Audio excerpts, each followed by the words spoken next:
नमस्कार, मैं डॉक्टर अर्चना जोशी, सह आचार्य ड्राइंग एंड पेंटिंग।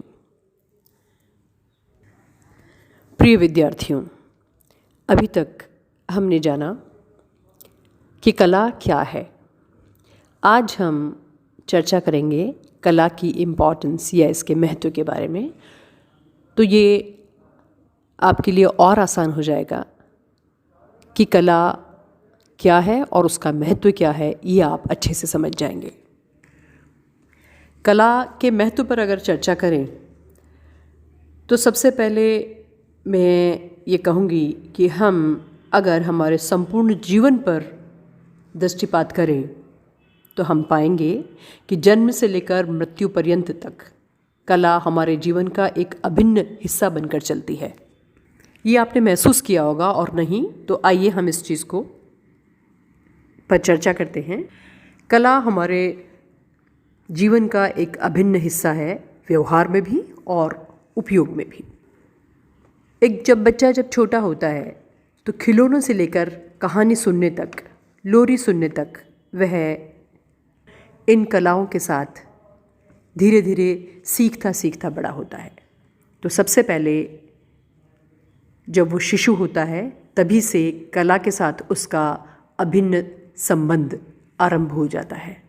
अर्थात यहाँ हम देखते हैं कि कला न केवल उसको बहलाने में सहायक बनी, बल्कि खेल खेल में उसे भाषा और संस्कारों को भी सिखाने का दायित्व लेकर आगे चली है। बचपन में उसे खिलाने के लिए बोला जाता है, चंदा मामा दूर के पुए पकाए पूर के, या चिड़िया रानियाँ आई चौंच में दाना लाई। तो इसके साथ ही वो चंदा मामा को सीखता है, वो चिड़िया बोलना सीखता है। Johnny Johnny yes papa, Johnny Johnny yes papa को सीखता है, पापा को सीखता है, यस बोलना सीखता है। और इन छोटी छोटी कविताओं या लोरियों के माध्यम से बच्चा आपके साथ इंटरेक्ट करना सीखता है, हामी भरना सीखता है, आँखों का आपकी आँखों से मिलान करके संबोधित होता है, संबोधन देता है। फिर बच्चा जब थोड़ा बड़ा होता है तो खिलौनों को छोड़कर जब वो पुस्तकें पढ़ने लगता है तो सामान्य इबारत से ज़्यादा चित्रों को ज़्यादा महत्व देता है, और चित्रों में भी वो रंगों की तरफ ज़्यादा अट्रैक्ट होता है। स्वयं भी चित्र बनाता है और चित्रों के माध्यम से अपने आप को अभिव्यक्त करता है। ये तो हम सबको पता ही है कि कला अभिव्यक्ति का एक श्रेष्ठ माध्यम है, और वो माध्यम बच्चा बहुत अच्छे से समझता है और चित्र के द्वारा अपने आप को अभिव्यक्त करता है। किशोरावस्था में भी कहानियाँ, किस्से सुनकर वो प्रभावित होता है। उसे सिनेमा व मूवीज़ देखना बहुत अच्छा लगता है, ये आप सभी जानते हैं। इसीलिए ये कहा जाता है कि यदि एक समाज को संस्कारित करना है, मोटिवेट करना हो, तो अच्छी कहानियाँ, प्रेरक कहानियाँ, जीवनियाँ, चलचित्र, ड्रामा, नुक्कड़ नाटक अत्यधिक महत्व रखते हैं। युवावस्था से लेकर वृद्ध होने तक कला का महत्व प्रत्यक्ष व अप्रत्यक्ष रूप से हमें सदैव प्रभावित करता रहता है।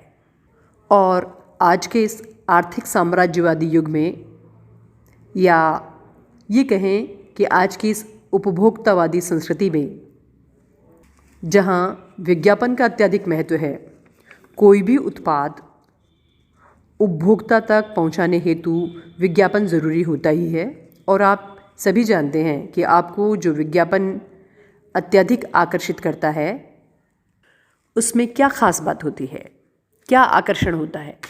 जाहिर सी बात है, जो विज्ञापन हमें सबसे ज़्यादा अट्रैक्ट करता है वो बहुत मेलोडियस होगा, यानी कि उसकी संगीत और ध्वनियाँ बहुत कर्णप्रिय होंगी। उसमें जो रंगों का इस्तेमाल होगा वो बहुत ज़्यादा फैसिनेटिंग होगा या प्रभावित करने वाला होगा। और जो स्लोगन या जो गाना उसमें गाया जा रहा होगा वो भी बहुत ज़्यादा अपीलिंग होगा, आपको प्रभावित करने वाला होगा, मुंह पे चढ़ने वाला होगा, कर्णप्रिय होगा। तथा उसमें स्वर और जो अभिनय कर रहा है उसका भी बहुत ज़्यादा महत्व होगा।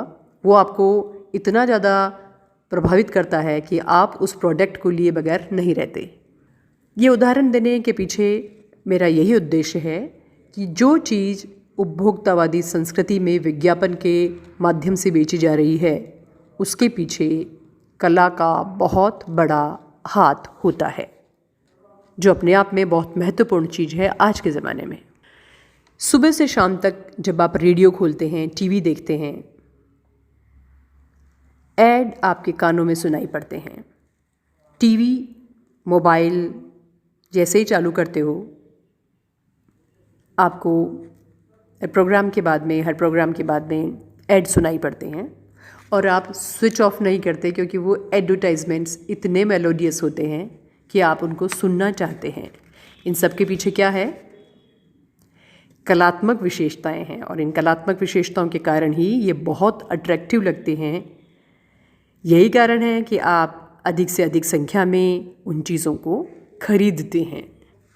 आप ही नहीं, छोटे बच्चे, बहुत छोटे बच्चे भी इन विज्ञापनों को देख के अट्रैक्ट होते हैं। इसके पीछे क्या कारण है? इसका कला से भरा होना, कलात्मक होना, और यही आप समझिए कि कला की इम्पॉर्टेंस क्या है, कि उसने पूरे विश्व के मार्केट को डोमिनेट किया है, प्रभावित किया है। एक और बात मैं आपसे बताती हूँ आर्ट के इम्पॉर्टेंस की। आज का युग कंप्यूटर का युग है, कोई भी काम बिना कंप्यूटर के नहीं होता, और जो भी काम कंप्यूटर में होता है, डिज़ाइनिंग, वो सब डिज़ाइन का यानी कि कला का एक हिस्सा होता है।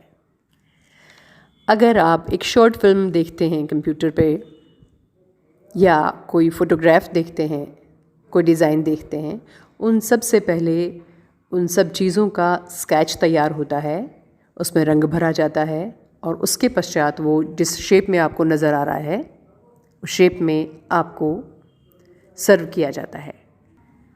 मेरे यहाँ कहने का मतलब इतना सा है कि हर चीज़ के पीछे कला आवश्यक होती है। प्रत्यक्ष और अप्रत्यक्ष रूप से ये हमारी जीवन का एक अभिन्न हिस्सा बन गई है। प्रारंभ होता है कला का प्रागैतिहासिक काल के मानव से। धीरे धीरे जब वो दीवारों पर पेंटिंग करके आगे विकास करता है, तो आभूषणों के प्रति उसका आकर्षण होता है, और वो जो भी उसे मिलता है, छोटी मोटी चीज़ें जैसे कोड़ियाँ हैं, अस्थि के टुकड़े हैं, इन सबको इकट्ठा कर वो गले में माला पहनता है। और उसका यह शौक़ विकास के कई सोपान पार करने के पश्चात अब सोने चांदी के आभूषणों में देखने को मिलता है। यह भी एक तरह की श्रेष्ठ कला है, अर्थात सोने चांदी के गहने भी कला के दायरे में आते हैं। लोहे का सामान, पीतल का सामान जो हम इस्तेमाल करते हैं, ये सभी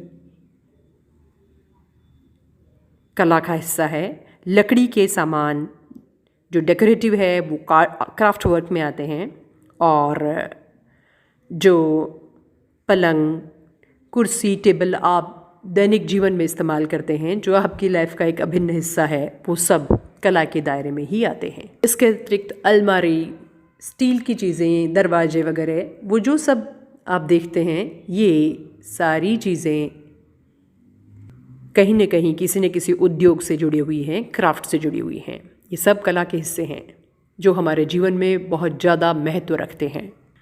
हम मंदिर में जाते हैं, मंदिर में जो मूर्तियाँ हैं वो भी एक तरह से बेहतरीन कला का उदाहरण है।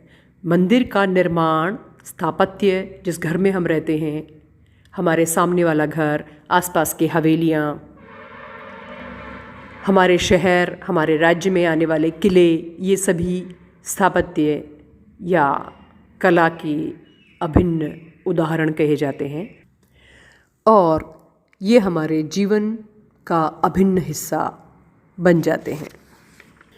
ये जो एरोप्लेन आप जब तब आकाश में उड़ता हुआ देखते हैं,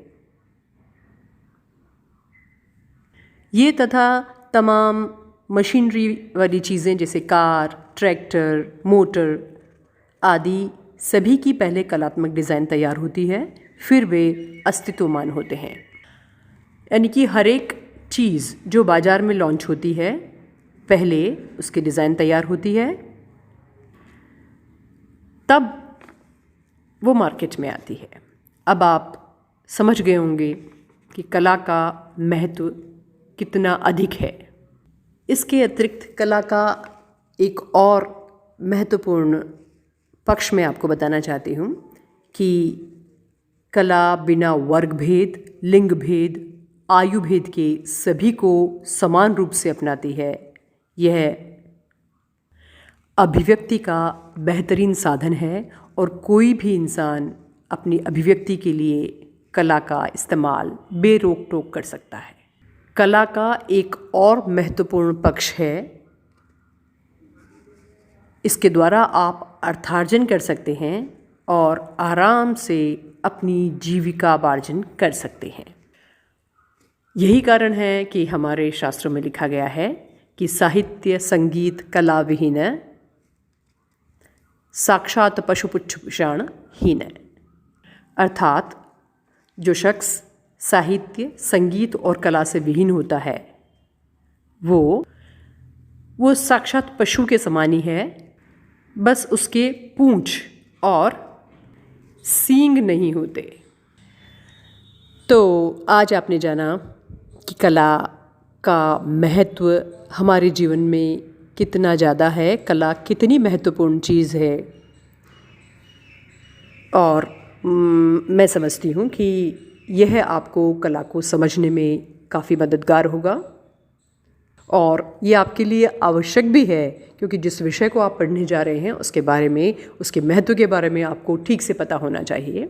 तो आप इसे सुनते रहिए, समझते रहिए और जानते रहिए कला के बारे में। धन्यवाद।